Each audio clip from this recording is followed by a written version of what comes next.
آج جو واقعہ میں آپ کے ساتھ شیئر کرنے والی ہوں وہ مجھے ایک لڑکی نے بھیجا تھا، اور اس نے ایک شرط پر یہ واقعہ بتایا کہ میں اس کا نام ظاہر نہیں کروں گی۔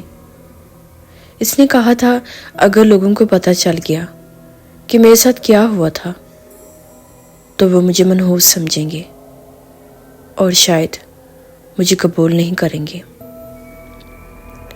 دوستو، یہ صرف کالا جادو نہیں تھا، یہ اس جادو کے الٹا پڑ جانے کی کہانی ہے۔ یہ کہانی ہے ایک ایسی لڑکی کی جس نے اپنی خواہش کے لیے کسی کے گھر کا سکون چھیننے کی کوشش کی،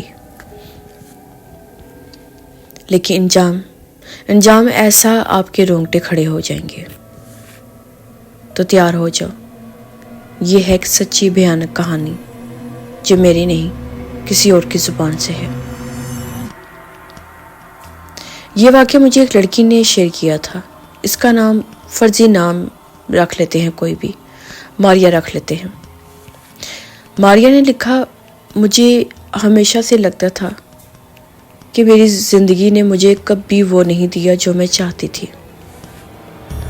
جہاں دوسری لڑکیاں خوبصورتی، محبت اور قسمت پاتی تھی، وہاں میرے حصے میں صرف تنہائیاں اور تانے آئے۔